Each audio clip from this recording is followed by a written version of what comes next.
A deafening crash shakes the gorilla enclosure. The glass trembles, the ground quakes, and screams of panic fill the air. Visitors stumble back in fear, children cry, and at the center of the chaos, a massive silverback rises, his eyes locked, his chest pounding like a war drum. This is Kano, a giant of nearly 600 pounds, now turned into a living storm. While everyone else flees, a single child steps forward. In his hands he holds a small red toy car, lifting it innocently toward the colossal beast. The gorilla freezes. His nostrils flare. For one suspended second, silence grips the entire space. And in that fragile moment, before hundreds of stunned witnesses, Kano's fierce gaze meets the boy's fragile eyes. A moment that could end in tragedy, or in something no one will ever forget. The enclosure seems to hold its breath. The only sound is Kano's heavy breathing, deep and steady like thunder trapped inside his chest. Visitors stumble back, some pulling their children close, others filming with trembling hands. Suddenly, the gorilla takes two powerful steps forward. The glass shudders as if it might crack, and the little red toy car nearly slips from the boy's hands. Screams erupt. Gagard rushes forward, then freezes mid-stride, unable to face the giant. The boy doesn't move. His innocent eyes lock on the animal's wild gaze, as if they share a secret language no one else can hear. The crowd holds its breath. At that moment, a nervous voice crackles over the caretaker's radios. Unusual movement in the gorilla enclosure. Urgent. Among them is Helen, an experienced caretaker who has known Kano's every gesture since he arrived at the park. She drops everything and races down the metal walkway, her heart pounding against her ribs. When she arrives, the scene feels unreal. A panicked crowd, a child at the glass, and Kano frozen, breathing like a storm. But Helen notices something the others miss. The gorilla's eyes aren't fixed on the boy alone. They're locked past him, staring into the space behind the crowd as if he's the only one who can see a danger no one else senses. Parents shout, children cry. The enclosure feels like it is about to collapse. In the middle of the chaos, the little boy stands still, the red toy car raised in his hands as if he feels no fear at all. Helen pushes through the crowd, her eyes locked on Kano. The gorilla paces back and forth, heavy steps, deep breaths. But Helen realizes it is not rage. It is restlessness. A faint tremor runs through the ground. So subtle many think it is only the gorilla's weight shaking the structure. The trees sway gently, and a few visitors laugh nervously. But Helen knows it is not a coincidence. Kano stops suddenly. His chest swells, his nostrils flare, and then he releases a deep, drawn-out sound that echoes like thunder beneath the earth. For 1 second, silence falls. No one understands. Helen feels a chill down her spine. That sound was not fury. It was a warning, and no one was listening. Kano's roar had barely faded when the crowd erupted in hysteria. Parents screamed as they pulled their children close. Visitors shoved each other to escape, and security scrambled to raise a makeshift barrier in front of the enclosure. Inside, the gorilla pounded his fists into the ground with brutal force, sending clouds of dust into the air. The glass shuddered with every blow, as if it might crack at any moment. To many it looked like pure rage. To Helen, it was a desperate plea. Suddenly, the caretaker's radio barked with a sharp command. "Prepare the tranquilizer now. Fire on my signal." A staff member with trembling hands raised the rifle, the dart already loaded, aimed at the giant's chest. Helen stepped forward and shouted, "Stop! He's not being aggressive. He's trying to tell us something." But her voice was swallowed by the deafening chaos. Near the glass, the boy stood motionless. The small red toy car shook in his hands, vibrating with each tremor that rippled through the ground. Then another shock hit, stronger than before. One of the fences groaned loudly and split apart, pieces of wood crashing down with a sharp crack. Visitors screamed even louder, convinced Kano was causing it all. Helen felt her blood run cold. It wasn't the weight of the animal. It was the earth moving. And Kano was sensing the disaster seconds before everyone else. Visitors were running in every direction. Security shouted conflicting orders, and the enclosure seemed moments away from losing control. In the middle of the chaos, Helen stood firm. Her eyes never left Kano. Something in her gut screamed this wasn't simple rage. She rushed into the control room. On the monitors, the image repeated from multiple angles. The gorilla motionless, breathing heavily, eyes locked on the slope beyond the barrier. "Stop the shot," she demanded, her voice steady despite her racing heart. One of the supervisors shook his head. "He's dangerous, Helen. We need to neutralize him before it's too late." But Helen was no longer listening. She pulled up Kano's old records on a tablet, her trembling fingers sliding through the digital pages. Then she found it. Year 2019, fire in the reserve. Kano showed abnormal behavior days before the collapse of the trees. He was rescued alone, covered in ash. The rest of the group did not survive. Helen's stomach twisted. He had sensed it before, and now he was repeating every gesture. She looked back at the monitor one last time. Kano was crouched low, his fists pressed into the soil as if the earth itself were speaking to him. Helen clutched the tablet to her chest and whispered, barely audible, "He isn't fighting us. He's fighting something we haven't seen yet." Some visitors ran without looking back, but many stayed pressed against the barriers, filming with their phones as if it were just a spectacle.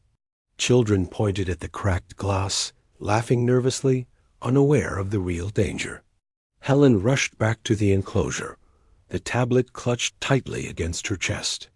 The air felt heavy, charged with electricity, as if the earth itself was waiting to split open. Kano rose slowly. His chest expanded, muscles tense, and then he slammed his hands against the ground. It wasn't rage. It was a warning, sharp and repeated, like a war drum counting down. "Get ready to fire," barked a voice over the radio. A caretaker raised the rifle, dart loaded, aiming. Helen threw herself forward, blocking the shot. "No, he's not attacking. He's trying to save us." Suddenly, a deep crack tore through the silence. A dry snap rolled underfoot, as if the earth itself had split in two. Cups toppled, a backpack slid across the ground. People screamed, caught between nervous laughter and blind panic. And at that moment, a small figure stepped forward near the barrier again. The boy with the red toy car. He reached out his hand, innocent, unaware of the threat closing in. Kano froze, his eyes locked on the child. His whole body trembled with tension, as if he knew the next beat of the earth could decide everyone's fate. The crack had barely faded when the crowd erupted in hysteria. People shoved each other. Some fell to the ground. Children cried without stopping. Some ran in panic. Others kept filming as if it were only a spectacle. Inside the enclosure, Kano slammed his fists into the ground with even greater force. The glass vibrated, releasing a sharp screech that made many cover their ears. To the crowd, it was aggression. To Helen, it was desperation. "Fire now," barked the supervisor over the radio. The caretaker raised the rifle, the dart ready to fly.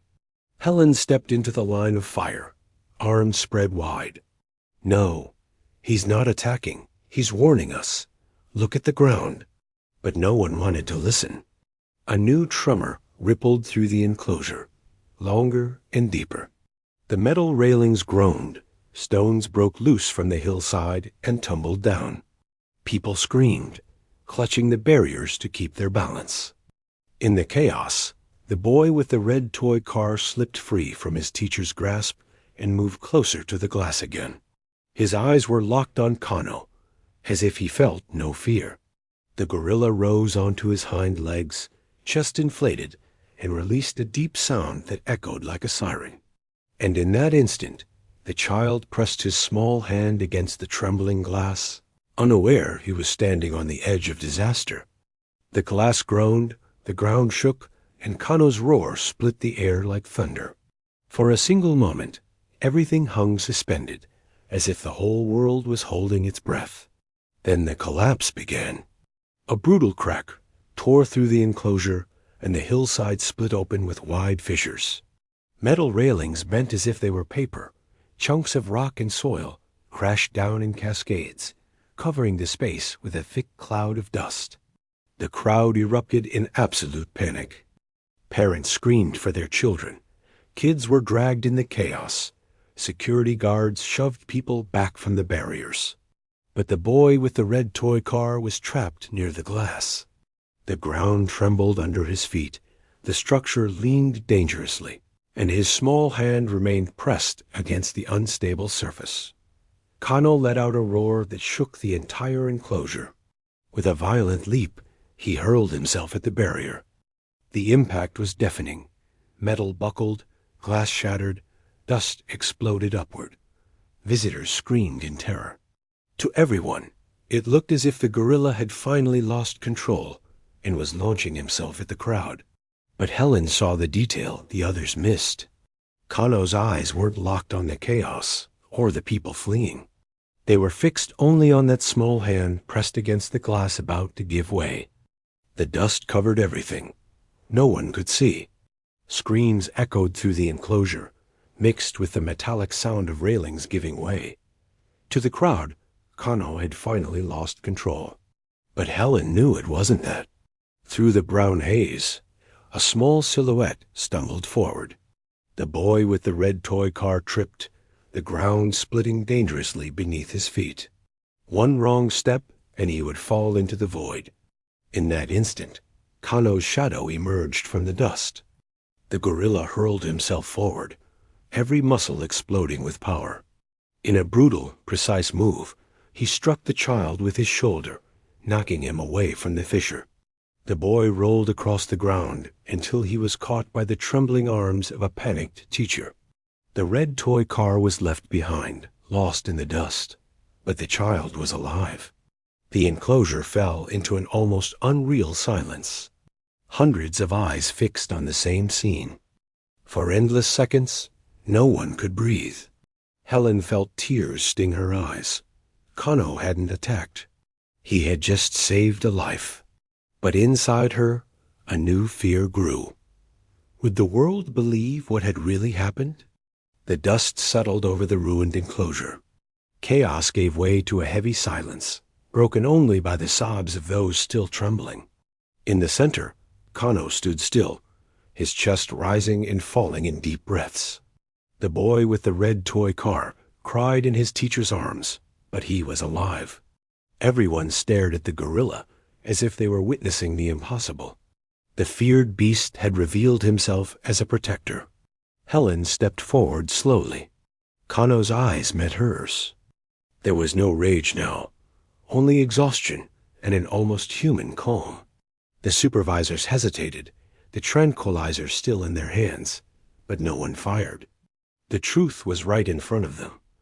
Days later, the images spread across the world. Headlines screamed, "Gorilla saves child during zoo collapse."